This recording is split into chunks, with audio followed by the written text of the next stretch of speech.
many safety concerns about the safe use of radiation. We are responsible for the safe use of radiation. That's why we need a proper radiation protection program and radiation protection training. So I will be talking about radiation protection and dose optimization in nuclear medicine. Medical imaging technologies have evolved over the last century, as we have heard from Dr. Huda and Dr. Naima. This advance have formed by new equipment, new technologies, advances in medical imaging, and ultimately better patient care. Nuclear medicine, both diagnostic and therapeutic procedures, have been invaluable in improving patient care. The development of nuclear medicine has been accompanied by great responsibility, since the safety of both staff and patient depends on the proper use of radiation. The use of radiation in medicine should be derived toward high quality, patient-centric, precise and safe healthcare. And with recent developments in technology, there are many opportunities to further reduce patient radiation exposure. This is done by having the right balance between benefit and risk demands, the wise and appropriate use of radiation, which can be done by ensuring that a proper quality control program is in place and an up-to-date radiation protection training is in place. Radiation risk in medical imaging or radiation risk in nuclear medicine, is it a real concern? What do you think? Is it dangerous to work in nuclear medicine or to expose patients to radiation in nuclear medicine? What do you think? Anyone? No? Yes? No? Depends. Well, the most important scientific bodies that review the basic science of radiation risk includes ICRP on scale and the IAEA. They have all recommended that for radiation protection purposes, we need to act on the assumption that radiation risk in medical imaging actually exists, even if the risk is small, but still there is a risk of radiation exposure. One important consequence of this assumption is that all procedures must be justified. So this is the first principle of radiation safety, justification. Identification or identifying the justification process for medical procedures is the responsibility of individuals who are knowledgeable about the most appropriate examinations for clinical indication and the associated risks. This is usually the nuclear medicine physician, radiologist, or chief technologist. We are exposed to radiation from natural sources and from artificial sources. Natural sources are referred to background radiation. Man-made sources, one example of that is medical sources, what we are using in hospitals. So the trend of radiation exposure and the radiation dose to the population went up because of overutilization of medical procedures, mainly CT and nuclear medicine procedures in the last 30 or 40 years.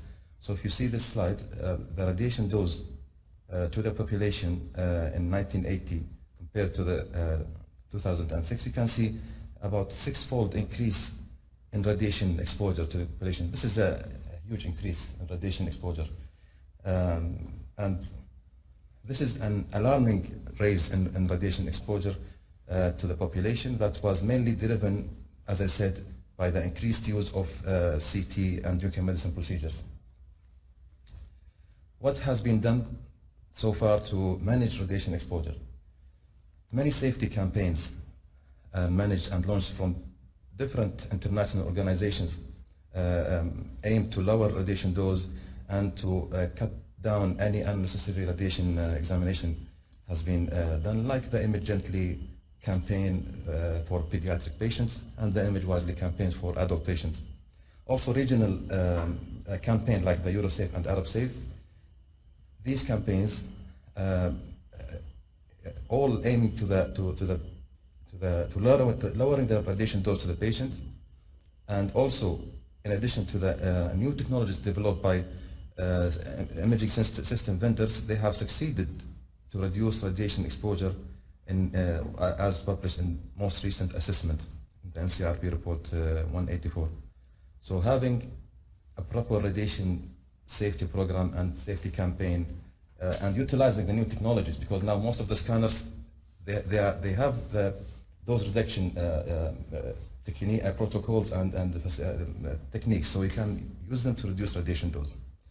And this is shown in the most recent publication, which was actually published 2 years ago, in 2020, and this is a survey for the radiation dose to the US population in the period between 2006 to 2016.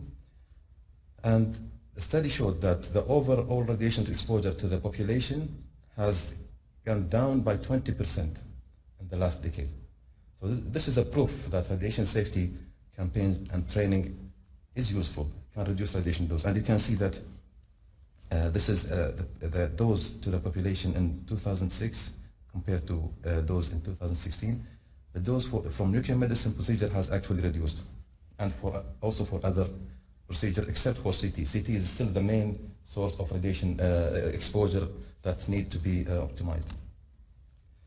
So radiation exposure reduced due mainly to the impact of the radiation dose reduction campaign and the ALARA principles. Also, imaging systems technology advances, indications for specific examinations, and the development of new safety and dose management guidelines, and radiation protection training like what we are doing now. So what is radiation protection? How can we define radiation protection? I'm not asking the regulators, I'm asking the other colleagues. How can we define in simple words? What's radiation protection? Why do we need radiation protection? Anyone?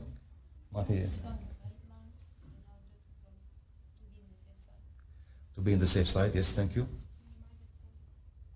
Minimize exposure. ALARA philosophy. Anyone from this side? This side? What is radiation protection? I'm sure all of you are using radiation, right? So what is radiation protection? Why do we need it? See the slide.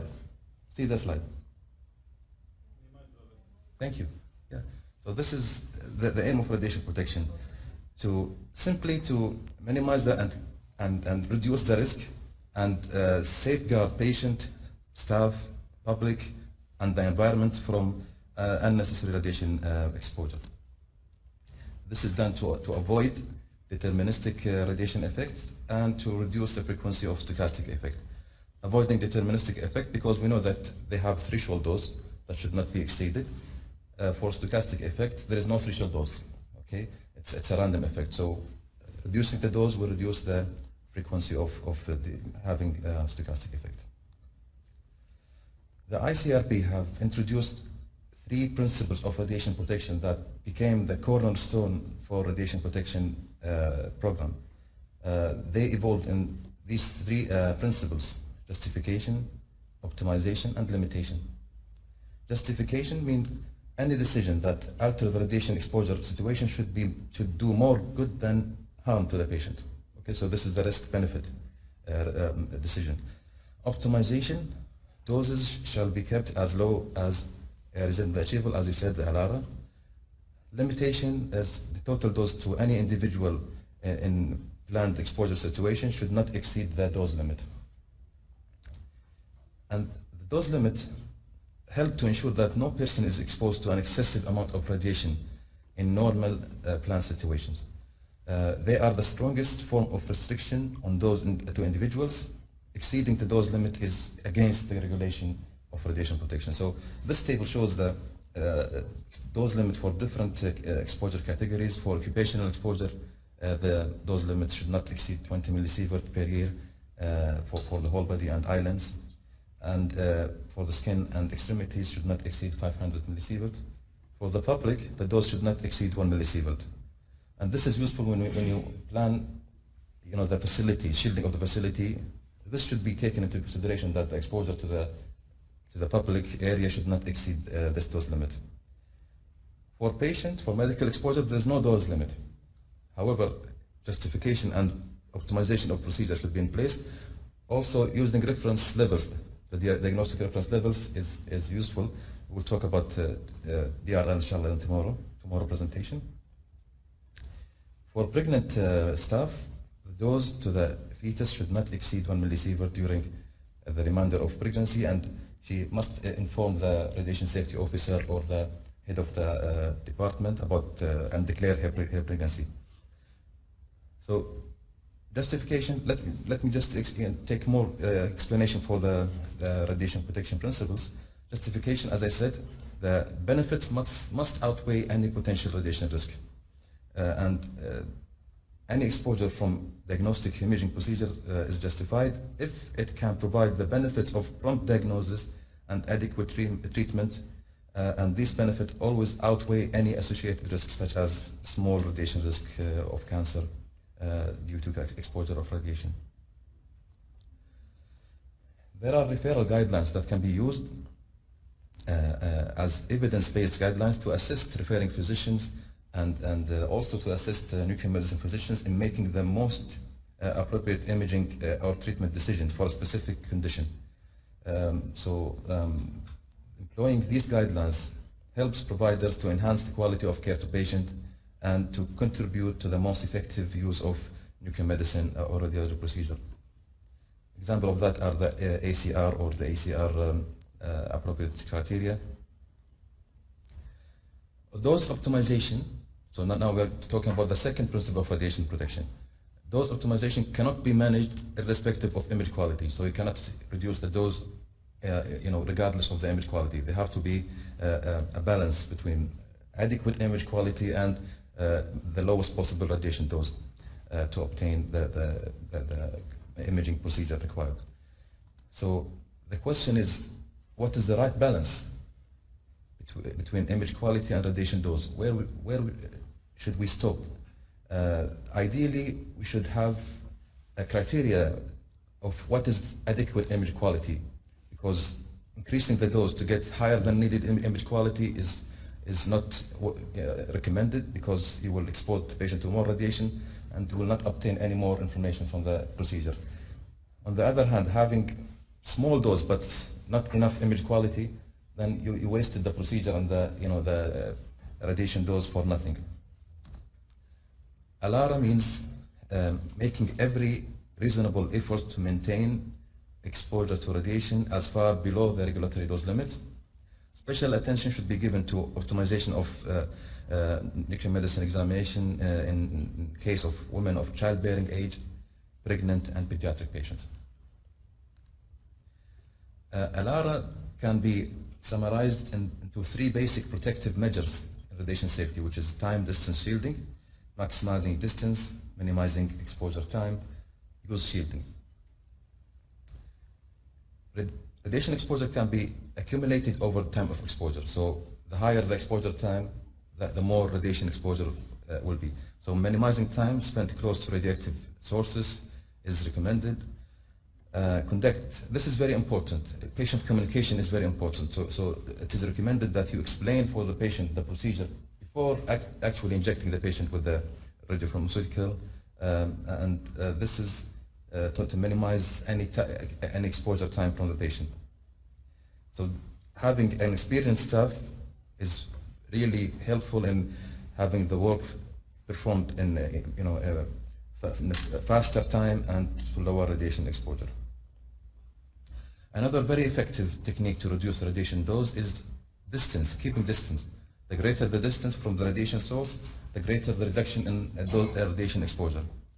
And this is the inverse square law. So by maximizing the distance, by doubling the distance, the radiation exposure will drop by 1/4. So this is very effective. Just keep 2 meters from the source and radiation exposure will reduce. And this should be considered at the design stage. So staff location related to other public areas and patient areas should be considered. Shielding is the most effective and efficient factor in reducing radiation dose. Radioactive sources should not be handled without a shield. This is a rule. And the shielding depends on the type and energy of the radiation emission, and the thickness and density of the absorber. Alpha particle is a heavy particle, so they can be stopped, and they travel short distance. They can be stopped by a piece of paper. Beta particle is faster than alpha particle, and it's an electron, So it will travel by longer distance, can be stopped by a piece of plastic, for example. For gamma radiation and X-ray, they are more penetrating radiation. They need a thicker absorber like lead. These examples of shielding can be found in most nuclear medicine departments. They are very effective in reducing radiation dose to the staff, like using leaded cabinets, storage containers, syringe and vial shields. Syringe shields can actually reduce finger dose by more than 80%. So it's highly recommended to use syringe shield. Also, the use of automated injectors can reduce the dose to the staff by more than 10-fold. In addition to time, distance, and shielding, also monitoring radiation dose is very important. So if you know your radiation exposure, you can better have chance to control it. So this is done by having the personal monitoring dosimeters and or TLD or film badge. This is very important. Then, okay, what do you think is the average annual staff exposure in nuclear medicine? Is it less than 1 millisievert, or between 1 and 5 millisievert, or more than 5 millisievert? So this is the average annual staff dose in nuclear medicine. You all have TLD, right? You have. So what is the average dose? Is it, if you think it's A, raise your hand, please. 1, 2, 3. Okay, if you think the right answer is B, raise your hand, please. Okay, I can see more hands. Okay, if you think the right answer is C, raise your hand, please. What do you think? B, okay. Dr. Huda? Okay. Dr. Hassan? Mukhtar. You are right, you are always right, mashallah. The right answer is yes, it's between 1 and 5 millisievert. This is the average dose, sorry for that. This is the average dose for the staff.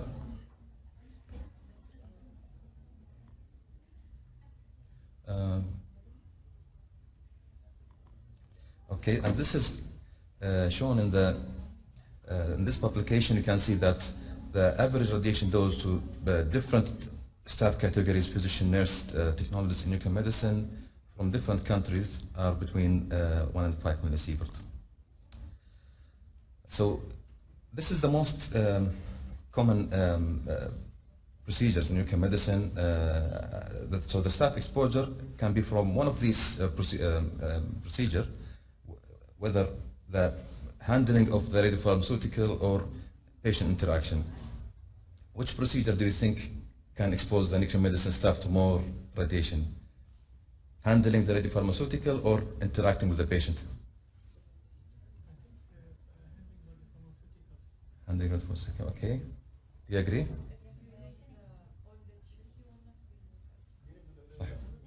Patient positioning. So this interaction. Whether. So do you think radiation exposure to the staff is higher from patient interaction, I mean injected patient interaction, or from radiopharmaceutical handling? Handling, injection, interaction. Of course, there are all sorts of radiation, but according to the studies, more than 57%, so this is more than half of the exposure from patient interaction. So thank you about this is the right answer, because no, this is not recommended. This is just because lead apron is not for nuclear medicine, because the type of energy, you will need thicker lead apron, and it will be impractical. With the injected. The injected patient. So when you position the patient in with the camera, when you escort the patient, the injected patient, and during the examination, because in some department the technologist will stay in the room with the patient without shielding. So this is a source of radiation exposure. Optimizing hybrid imaging procedure, namely PET and SPECT CT, became very important because they are now a powerful tools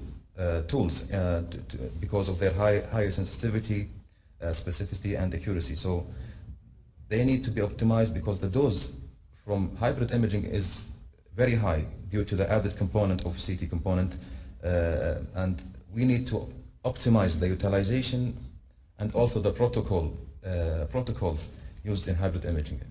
So what do you think is an optimization in utilization? So if you want to optimize the use of SPECT CT or PET CT, what should you do? I mean, now you have SPECT CT and PET CT, all of you, I think. If you want to optimize the utilization, what should you do? So whether to utilize it or not, or if you want to utilize it, how can you utilize it in a way that can reduce radiation dose? Any idea? Any thought? I think most importantly is the correct utilization of it, correct clinical indication, which will determine exactly which one you use and how you use it. Thank you very much. Justification. So this is justification. If it is justified, go for it. Not justified, refer it to other modality like MRI or ultrasound or non-ionizing radiation if possible. So perform only when indicated, as you said, justified procedure. Use detectors of high resolution if available, like CZT detectors for SPECT. Use high sensitivity collimators. Use the iterative reconstruction, image reconstruction techniques that can reconstruct images with less count. Optimizing protocols mainly by minimizing the injected dose, because now you decided you will go to for the procedure, you need to adhere to the local DRLs, diagnostic reference levels, and minimize the dose. Encourage hydration and bladder voiding. Increase duration of acquisition time per bed position if possible. Decrease, of course, KVP and MA, and this is the way to optimize the protocols and the utilization. So to have an effective radiation protection program, the program should include clear allocation of roles, duties, and responsibilities of all the staff, especially for the radiation safety officer. Justification procedure should be in place. Optimization of protection by having ALARA policies and procedures to minimize the staff dose and to prevent any contamination. Of course, safety of radioactive material, equipment, and facility. Having a record for the occupational exposure, also monitoring the public or environmental exposures recommended by having proper survey and monitoring procedures, decontamination kit, and proper waste disposal. This is very important, as mentioned by Dr. Ohada, that the radioactive waste is a source of radiation exposure. So having a proper procedure to manage short-lived and long-lived radioactive waste is very important. Quality assurance is also an essential part of radiation safety, because having an adequate diagnostic information with minimum exposure of both staff and patient can also be an effective way to implement radiation protection program. Sufficient staffing and training is also important. So this is in summary the radiation protection program in nuclear medicine. Okay, where do you think radiation risk is higher, or the radiation protection should be more for patient or for staff?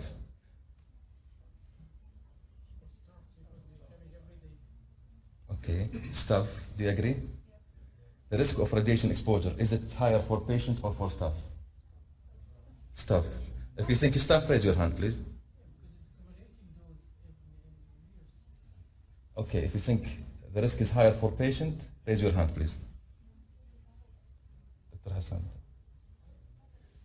Okay, the right answer is for patient, because the staff should be protected, because you are working actually, you are implementing the radiation protection program, and you have, the shielding material. You are working behind the shield. You are monitoring your radiation dose, and we have just said that the dose to the staff should never exceed 1 to 5 millisievert per year. But for a single examination, for one PET CT exam, the dose can be up to 25 millisievert for the patient. And some patients, they need recurrent imaging. They take more than one scan per year. So the cumulative dose for the patient can go up to 100 millisievert per year. So radiation protection for staff, for patient is essential, and that's why, because of course the dose from a procedure like PET CT and SPECT CT is high. That's why the International Atomic Energy Agency, IAEA, they have. It is not, because this is agreed by international organization, yeah? Like the IAEA, they have published and designed a specific website for patient radiation safety. And they have called for attention, especially for high dose examinations like CT, like PET CT, SPECT CT, that these procedures should be, monitored and minimized, because the patient dose can be very high, can go up to 100 millisievert per year. So this have called for attention, and many workshops and training courses were designed specifically for patient radiation protection. What about staff who are working in angio and cardiac CT and other places? Yes, they are exposed to high radiation, I agree with you, but they should be trained and they should use the radiation protection, because they are a trained staff. They should have the knowledge to implement radiation safety procedures and reduce the dose. And they work with shielding, like an angio, and they should wear lead apron. Okay, they have double badge, so they are well protected and well monitored. But the patient, let's be honest, in our countries, in the region, most of the referrals are either not justified or not optimized. You can just, it's a default protocol used for all patients, which is not fair. You should, design the protocol for different patients according to the, weight and other factors. Okay? So this website from the IAEA is very useful. You can find a lot of resources about patient radiation protection. The last two slides about the importance of communication, because communication is a part of radiation safety. Effective communication plays a key role in radiation safety by supporting the risk-benefit dialogue and can often eliminate unnecessary radiation exposure. So good communication encourages reduction of anxiety and emotional stress, because patients will come and ask, is it safe to perform the procedure? Is it okay? So this is important to have proper communication skills, especially if you are senior chief technologist or head of department or safety officer. You should have the right communication skills, okay? And also good communication enhances the professional image of the staff as a person who cares about patient well-being, increase the chance of successful completion of the examination. And the aim is to really give simple, clear messages that we have the right expertise. This procedure is important for your medical condition, and we know the dose. We will reduce the dose and minimize radiation risk. And this procedure is justified. Avoid giving numbers. Don't say that this is 10 millisievert 20, because Allahu Akbar, because it's not useful. Use visual aids if available. So the aim is to have a mindful, assuring dialogue to gain patient confidence.